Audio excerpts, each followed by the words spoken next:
Okay, so the first thing I want to do is just kind of check in. I know some people, I think Kaya, you had opening weekend of the market last weekend. And then those of you who have already started your market, just talk a little bit about where you guys are at right now, highlights or challenges, and just kind of yeah, quickly check in about where you guys are at in the process. So I'll just have Jessica go first. Yeah, so we still haven't started. We're working on dates.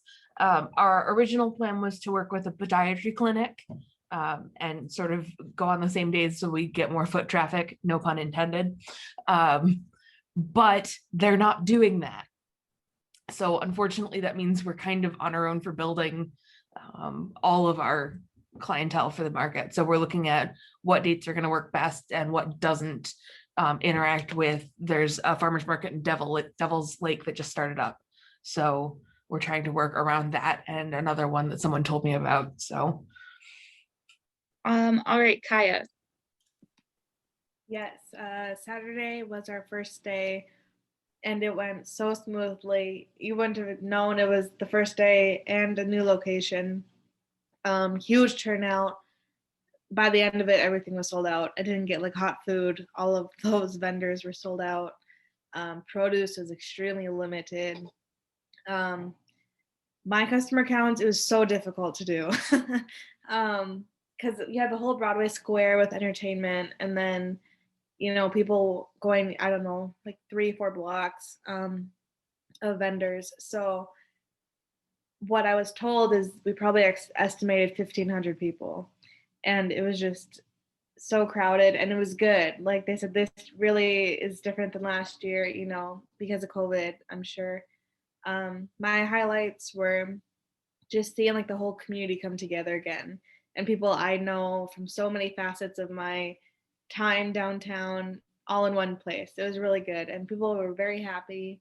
It was great culture and great weather. So yeah, it was a good weekend. I'm glad to hear it. Jenna, do you want to talk a little bit about your market?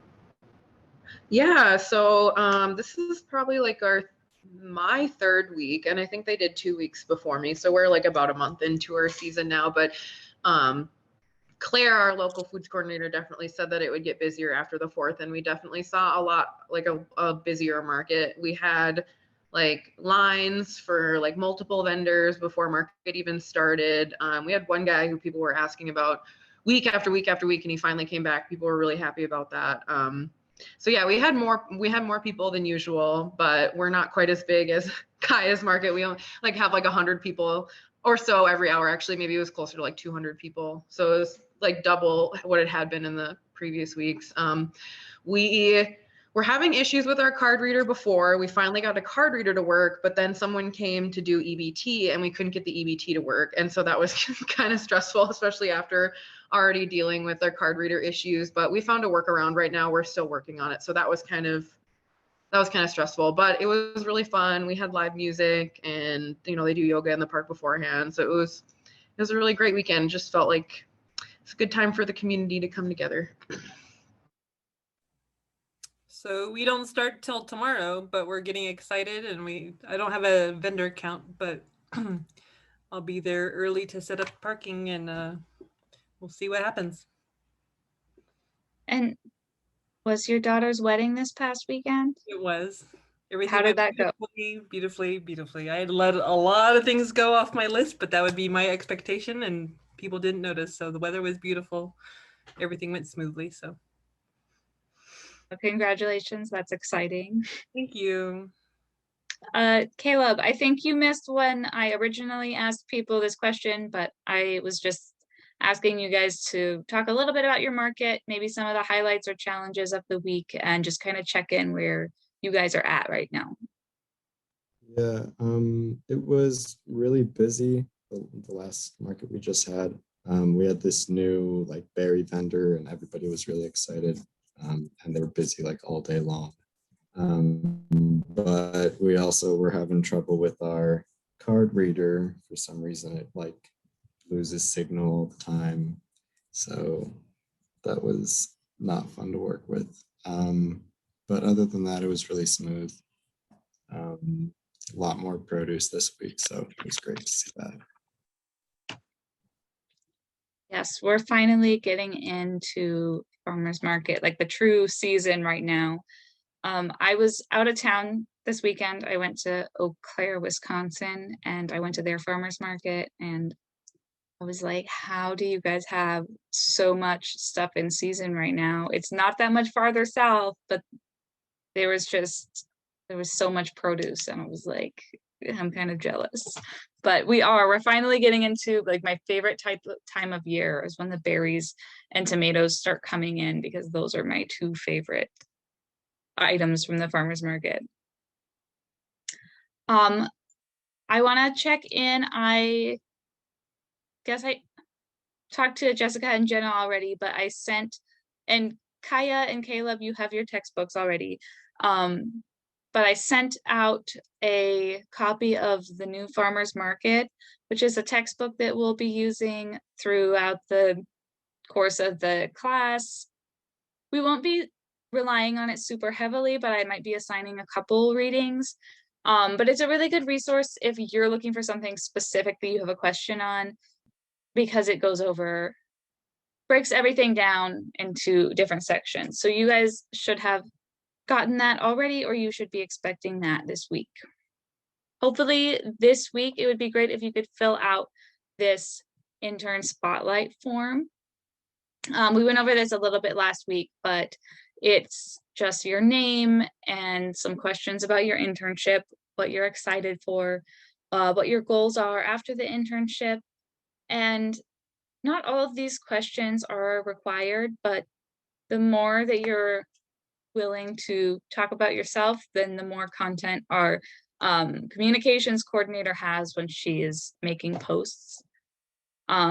She also asks here, if you want us to tag you in the post when we post it, you can put your Instagram handle and then your name on Facebook.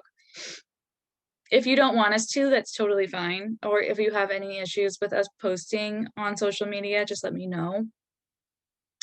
And then this last one is a required question about just a quick biography about where you're from, why you're doing this internship, and a little bit about yourself more generally.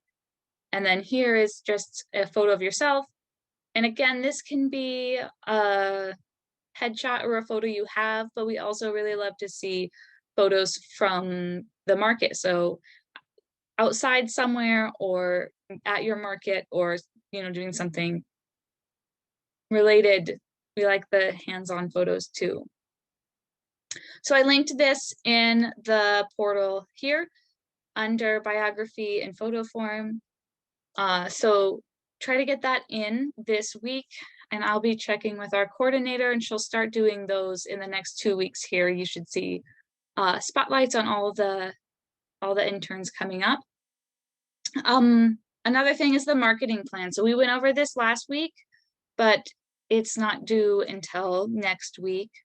Again, the link is here. Has anyone started on the marketing plan?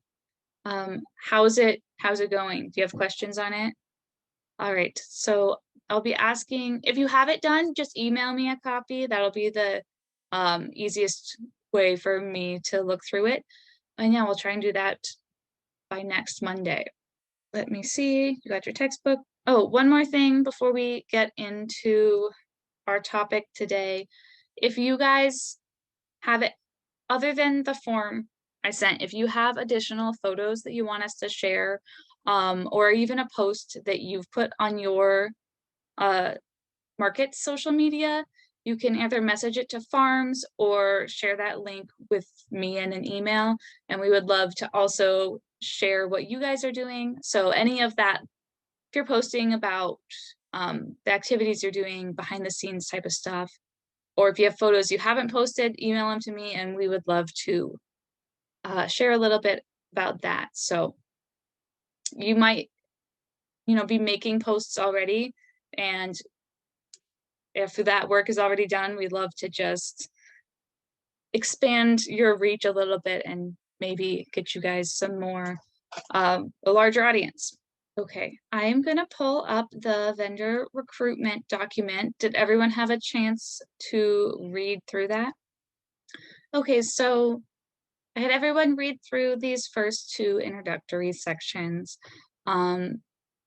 This toolkit I like to think more of as just an introduction to recruiting vendors and just kind of start to think about the best ways to reach them and some of the different things to consider. In that first section, they, kind of talked about how markets are growing and how it's harder to recruit vendors. And then also talked about these like top keys to the successful market. But who did we have on section 3? Jessica. Okay. I will scroll down to this section, attracting a variety of producers. And then Jessica, if you just want to talk a little bit about what the document said, and then talk about maybe how that applies to your market and how it might not apply. Sure. So for this section, it was really all about being mindful of your vendors and what possible issues they're going to have, especially with things like communication or cultural differences. So the example that they used was a market that had some Hmong vendors and how they had issues with, language barriers or the vendors not knowing what to sell because they were getting too many things of the same kind, stuff like that. So the overarching kind of thing to take from that was really pay attention to potential struggles of your vendors and try and help them through that. Whether it's, in this example, it was getting a translator in to help them with growing and, leaning on some of the more English fluent vendors to help those who weren't quite as fluent, or helping them get explanation cards made up that clearly says, this is this kind of vegetable. It's not really, normal to this area, but here's how we use it, things like that. Fortunately, unfortunately, I don't think that necessarily applies to my area because we have a pretty homogenous culture. There aren't a lot of foreigners that are here that would need that kind of help. I do think that a couple of things that they mentioned as being helpful would be really good for mine, though. For example, cooking demonstrations or how to use certain ingredients that might not be as commonly used is really great. And then encouraging people to have really clear signage about, how much it costs for this vegetable or how much this item is and what you can use it for. And having some really nice signage like that would help. Okay, awesome. So the next section 4, I think, double check, was Kaya. Yes. Yep. So adding farmers to an existing market. This one was kind of about the potential vendors and what they might have little experience selling directly to customers. So how can we help them in a farmers market environment? So this part also brought up like refugee and immigrant farmers, how climate, cultural practices, literacy levels, language, and market customs may be different from what they know. So again, trying to teach them and kind of bridge that barrier between two different cultures. It also brought in what producers who want to join the existing farmers market, how they may enter. They may want to diversify from what is already offered. So again, you don't want to be in a glut of having the same thing produced over and over, or being able to sell the same things. So diversifying what you're offering. And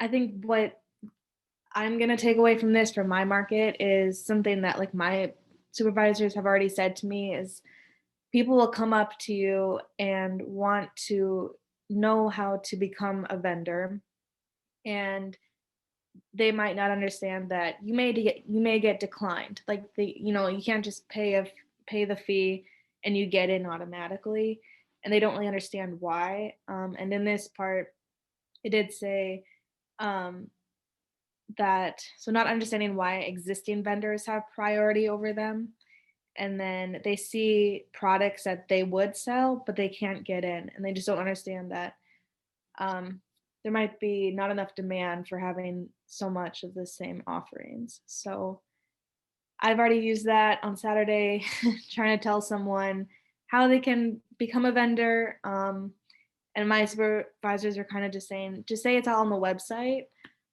because they will continuously ask questions and try to become your friend so that they can become a vendor. So I just referred them to the website saying all of the questions you'll have are there. Yes. How it won't pertain to my market, I don't know. I think it was pretty useful. Again, I think what Jessica said, we have a pretty homogenous culture here. So the beginning of it, we don't really have a lot of refugee and immigrant farmers. A couple, but not so much that I'll probably be using it consistently. Yeah, thank you. Let's move on to the next section. I think that was Jenna talking about the role of the market manager. Yeah, so this section, the role of the market manager is pretty self-explanatory. Basically, what the market manager does. So marketing, promoting, enforcing an information source. I would say at our market, since I'm a marketing intern, I do sort of more like the marketing, the promoting, but Emily McDaniel is our market manager, and she's more of an enforcer. She collects the fees, she makes sure everyone's happy and addresses things, if vendors aren't filling in or if they're in the wrong spot or just generally, having issues, like she takes care of that. And the same with, enforcing municipal and health regulations. I'd say we balance that between the two of us pretty well. And I definitely don't envy her because not that we've had any troublesome vendors or any people who cause like drama or issues, but of course there's like small things that are important to some of these guys, like their spot where they are in the market. And sometimes that doesn't always work for us because we have to have certain spots for the people who need electrical hookups. And, based on like where, we have a couple different soap sellers, like we don't want to put them right next to each other and kind of, do what Kaya was saying and force that competition between our vendors by putting them in bad spots. So or like we have issues with like some vendors smoking before setup and it's in like a park, they're not supposed to. So I don't envy Emily's job there because she's the one who has to go and like lay the law and make sure everyone's doing what they're supposed to be doing. And then I have the really fun part of just being like yay and like taking pictures and like being fun and talking to people. But basically the market manager, like they maintain relations with the vendors and they make sure they have good relationships. Obviously, like I said, if there's any issues there, it needs to go smoothly. You can't continuously have, clashes every market. You have to make sure people listen to the rules and people also understand why there are rules and to have like respect on both sides of the aisle. And yeah, so basically the case study that they kind of go over here is kind of talking about hiring a market manager and how they can hire a market manager that's going to fit cohesively with their board of directors and with their vendors. And basically, like if there's issues there, then you're just going to have issues throughout your market if it doesn't, run smoothly. And so incorporating the decision making, we've definitely already had to do some of that this season. We had a vendor who she's like one of our soap sellers, so she just does like soaps and lotions and stuff, but she brought kittens because her farm had kittens and she sold out in like just a few minutes to one market. And she was like, I'm going to bring kittens next week. And, we had to bring that back to the board and we had to be like, it's just kittens, but what if people bring chickens or lamb or, people bring a lot of their dogs to the market. So we kind of had to like kick it to the board, make a decision, like, okay, like no live animals. And Emily had to be the one to like reinforce that and make sure, Renee knew what was going on. And so it definitely applies to, our market so far. And I feel like we're going to probably continue to have to use that, obviously, because I mean, although we want our market to run smoothly every single time, it's not always going to do that. So yeah. Okay, let's move on to the next section. Karen, you had managing farmers' expectations. So they talked about how different farmers, when they're starting out, they have different expectations when they start thinking that the cash that goes in your pocket is their profit. And sometimes they don't see their operational budget of how they started their process. And they're just talking about how they have to have reasonable expectations. And then after the first couple of years, you just see the progress of how it gets better and better. So the third year, when you start having a regular customer base, then you start seeing how you're actually, it doesn't mean you can't do it the first and second years, but to be realistic, to have the expectations for operations being established and people know what to expect when you come and what you're bringing to provide for them. And they just talked about cost productions and how other vendors influencing your prices and how they definitely keep a watch on others' traffic to see what's attracting them to their stalls. And the case studies they were talking about, they talked about programs like FARRMS that help aspiring farmers that come and they take away the myths of what it takes to become a vendor. Once they get through some of the basics, they can see how after they go through their cost of production, whether they're actually making a profit or not. And cash in the end of the day doesn't mean you're actually making a profit. Just because it's in your pocket, it looks deceiving. And they do, like the Farmers Project, they have students go out in the farms and discuss with the farmers and see what they're doing and what they like and what they don't like about it, whether they would practice that kind of way or not, or if they would adopt those practices. And then there's another case study that talked about farmers market have a poor reputation for safety. There's a place in New Jersey, there's a residence of 79,000, but they don't have a lot of healthy food in that area. It's they call it like a produce drought when they have areas where they have just convenience stores on the corners, but there's no actually fresh produce. And they're trying to fix places like that. So they moved locations and they increased their market so much that they had long waits for the lines and they weren't successful in finding vendors. And so they found a local wholesale vendor to come and supplement, and then it helped them actually bring in enough produce to supply to the people. They weren't just looking for the farmers to come in. They just wanted somebody to be able to give them enough produce to give to the customers that were in demand. They were waiting all the way out, all the way out in line waiting just for produce. And programs that helped make them successful was having EBT programs and senior voucher programs. And that's something that I can say that I don't think we have in our market. And somebody mentioned that it's something that we should definitely look into. They're encouraging each other to show that people in our market aren't as technical savvy. And somebody said, well, I'm not very technical savvy. And I figured out how to do the slider card reader. And they showed how easy it was. And so I think that's catching on with more and more vendors, which helps. And then we're going to look into see what it takes to enact an EBT program, if that's something that's in demand, if people will want that and help in our market. I wouldn't say that our area is not safe, but we definitely are in need of vendors. So it's just attracting the diverse crowd of vendors and customers to the market. So the challenge for most farmers markets, I'm sure. Okay, thank you. Caleb, I think you had this last section on managing customer expectations. Yeah, so they kind of talked about how people aren't exactly prepared for the window of like when produce is available, because they're so used to going to the grocery store and just like always being able to pick up whatever they need. So we saw that a lot in our market right away. People were mad that we didn't have produce out, but they don't realize that it's like you can't really change the weather and there's only a certain amount of time. But they also mentioned how you can have like other types of vendors like bakers and bread makers and whatnot, so you can extend out that season and have farmers market that's going on longer like ours, because we did start pretty early compared to a couple other ones. And down in this case study, they're talking about the implementation of EBT that started in Minnesota back in like 2006, I think it was. And that's something that we do at our market actually. So we've just got a little card reader that we can run EBT cards on, as well as like normal debit cards. So we kind of act as like an ATM in a way.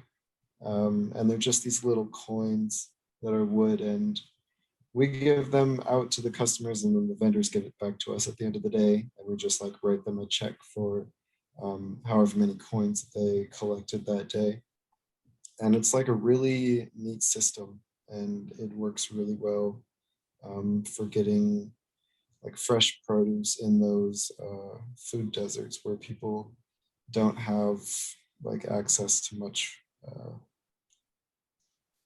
like fresh produce. So I don't think that that part really would apply to us, because I would say that Grand Forks is really a food desert, but it definitely makes it easier for people.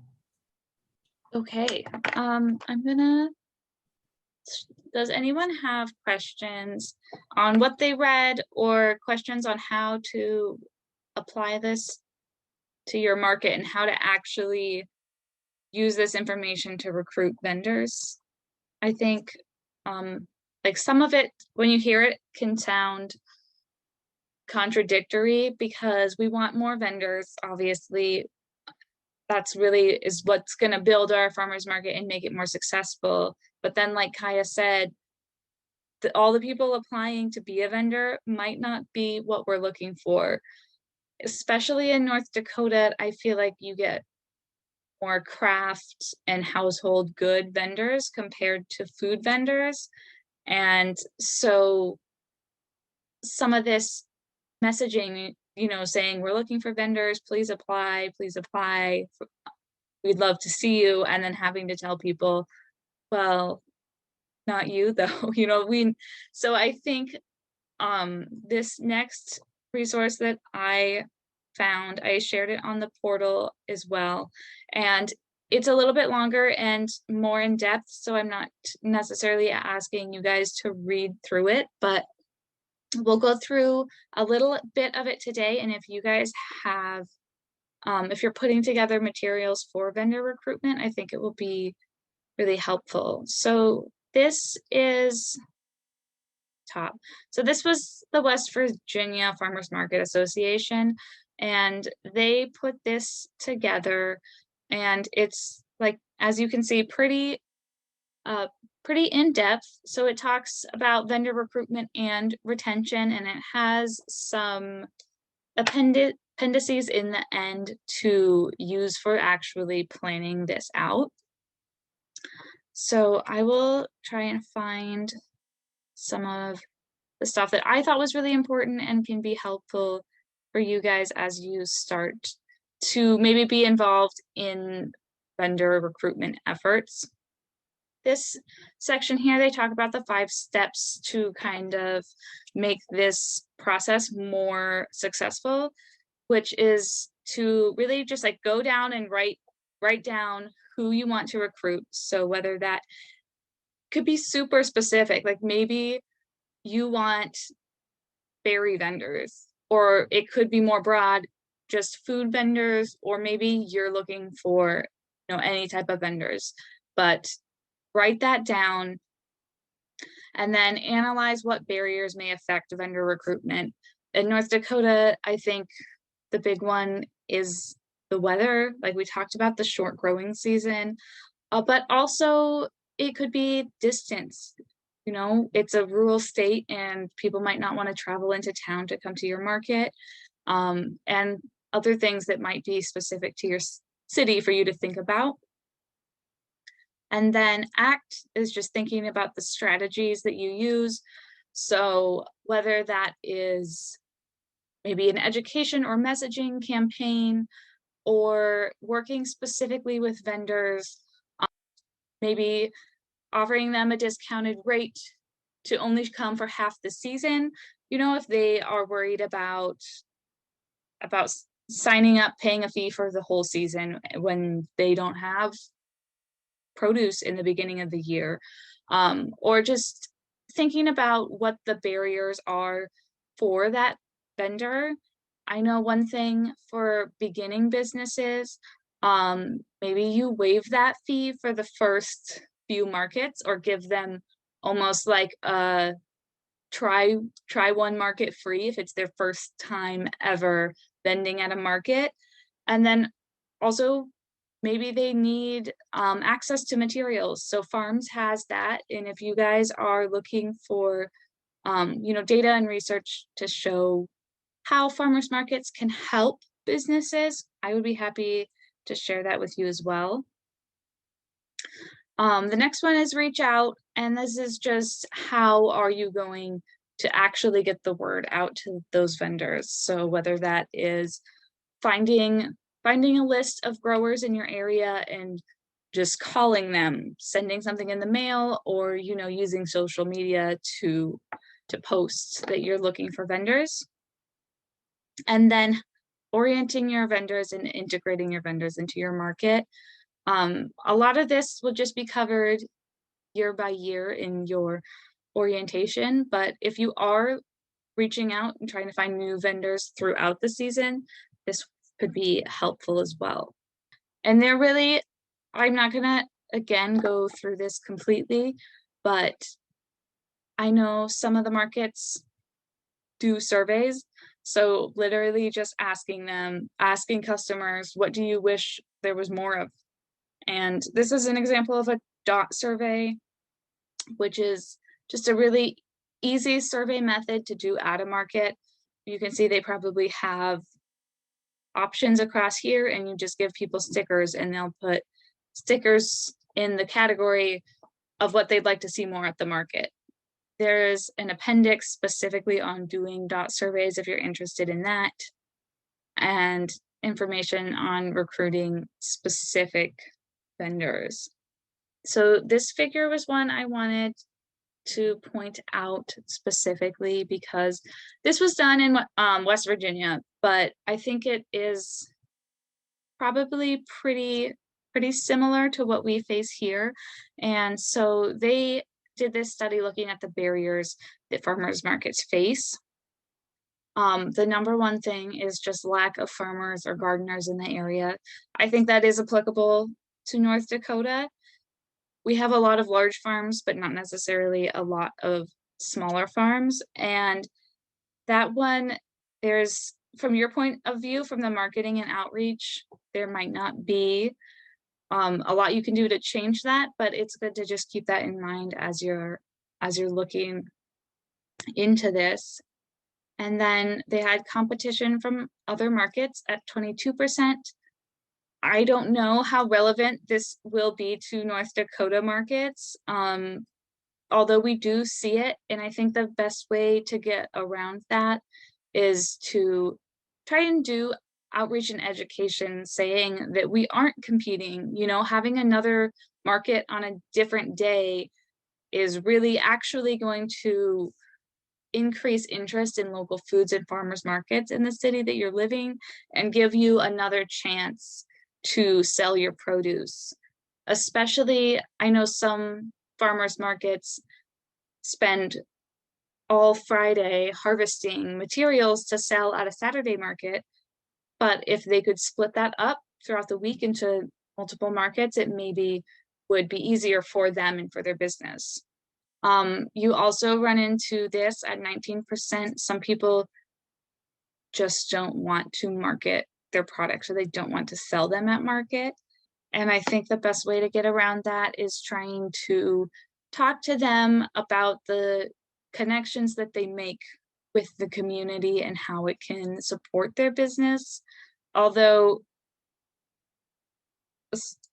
especially in North Dakota, you may hit a wall at some point where people, they don't want to sell, then they just won't sell. This section here is farmers don't have enough production to come.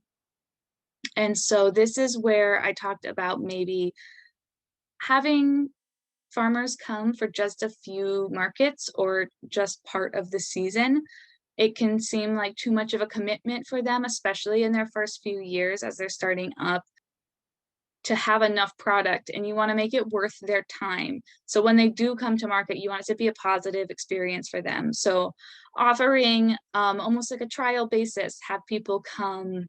It makes your life a little bit harder because you're planning on different amounts of people each week, but just letting people know that it's not, you don't have to jump in 100% right away. Down from here, we have lack of time to attend the market. Again, that one is not so much you can do about it, but good to be aware of the concerns that these farmers and producers have. And then also people have a concern about the local or state regulations that they'd have to follow. And this is something where proactive communication can be really important, maybe doing a write-up about the importance of those health and safety regulations that you might have can be really helpful. And then the perception that sales would be insufficient or unprofitable. And I think the best way to combat that is to talk about all of the other things that farmers markets can do for them. So you're introduced to new people that will drive more sales on your farm later on, or make new connections and grow your business and the visibility of your business. And then number 7, or the last one at 7%, is resistance to the market rules and structure. And that kind of, I think, rolls in with this concern about the regulations. And there's always going to be those people that you aren't going to be able to get through to.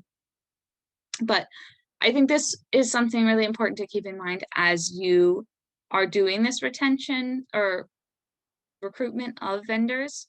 There was one more section I wanted to highlight in this before we moved on. So this section, I wanted to talk about the strategies for reaching out to your vendors. I like this because it is very concrete and kind of gives you a chance to apply all of this stuff we've been talking about. So they have the examples here and then the pros and cons of each strategy. So I think this is really good when you're thinking about the limited amount of time that you have and how to make the most impact in your market, depending on what you're looking for. So, for example, they have holding recruitment events and inviting potential vendors. So local foods dinner, or they're saying have some sort of event where everyone is gathering and then you are sharing this information with them. And so they talked about how this is good if you're looking for various types of producers and looking to build communities. So if you're a new market, so maybe this might apply more to Spirit Lake than Red River Market, for example. This could be a good way to reach lots of people and kind of build that community. And then again, you can talk about if you're only looking for a certain type of vendor or product, and then it does take some startup funds and organizational effort to get that going. I'll go through these ones a little bit quicker. Mailing information out. So this is, they give the example of looking at an extension agent or a local natural resource confirmation service office and ask them if they would be able to reach out to their group. We also in North Dakota have the North Dakota Farmers Market and Growers Association, and they may be willing to share your information with their list of farmers. So working with those other people to get it out to farmers across the state. Again, it's good for those vendors who aren't online, aren't on social media, to get something to them, although it's not necessarily the most effective, and it does require some funding for mailing and printing. Mass electronic outreach is probably what a lot of farmers markets do, just because it is a really effective way to get the word out to people, and it doesn't require any startup funds. So using Facebook's advertising, so maybe even making a post and sponsoring that post so that it can reach more people, posting in local foods groups on Facebook, or using an email newsletter to get the news out. They also go over personal outreach, which can be good if you're looking for a small amount of vendors, but it is really time intensive. And then broadcast media, they talked about cost money, but it does cast a very wide net. So you might be getting people from a really big range of businesses looking to sell. Okay, that's all of the stuff I wanted to talk about specifically in this, and I did link this in our intern portal, so it has a whole section here on vendor retention. So if you're having issues keeping your farmers markets coming back, there's also some really good resources here that I'm not going to go through. I do want to show you this last section of the appendices that have, so they have here stuff on doing a dot survey, a planning worksheet, just things to kind of get your thoughts in line. And then they also have some sample materials here for a vendor application and an example of their list of rules. So if your market doesn't have an established handbook, this has some good examples of ways to set yours up. So as here is about dot surveys, some worksheets for you to fill in about analyzing what your market needs here. And then this last section was the example of what a vendor application might look like, what information to ask from them, what to include. And again, this was their list of rules. So this could have some wording, kind of explaining what their rules are and why they have them that could be useful in sharing that with your vendors. That was kind of a lot all at once, but does anyone have thoughts on it? Will you be using this to recruit vendors? And then is there any questions you guys still have that you feel hasn't been answered? I think it'll just help me answer questions since I don't know everything, and if I can help a vendor with their questions, lead them in the right direction so that they don't quit from the beginning. Do your guys' markets have ongoing vendor recruitment, like a campaign going on right now? Are you actively doing that? Ours is supposed to stop the day the market starts, and we're already full, I think so. Last year they did floaters and they had over 40 because they had 3 people signing everybody up. They said it actually worked very well, but I haven't found out if they have more than 41. They said it worked well because in those floaters were allowed to fill in on days that everybody else, they know they're going to be there Tuesday and Saturday, then they can fill in the spot for Thursday market because there's always going to be an empty spot for that vendor that doesn't come on Thursdays. So for those of you who might be involved in the vendor outreach part of your market, I did link this National Farmers Market Week Toolkit. One of the things in here that I thought was really helpful, I suggest you guys read through this on your own time, if you can.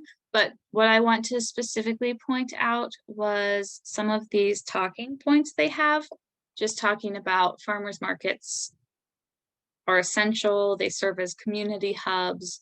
The culture of farmers markets is changing. So just wording that you can take and put into some of your outreach material. And they've kind of already written this for you, so it makes it really nice and easy for doing outreach. They have a campaign timeline leading up to National Farmers Market Week. If you guys are planning at your market to do stuff, I mean, we could hop in these few weeks before. They have links here, so graphics that you can use, and these all link to their, so yes, they just have different graphics they have about National Farmers Market Week, about how farmers markets are essential. And then I'll go back to their toolkit. They have some Canva templates that you can use and just put your own photos in, highlighting the benefits of farmers markets. Here they have this. So just some talking points with statistics that you can talk about COVID statistics. You can talk about SNAP, and the increase in SNAP, farmers markets in communities. So this is just things for you to draw from as you're writing and making outreach material.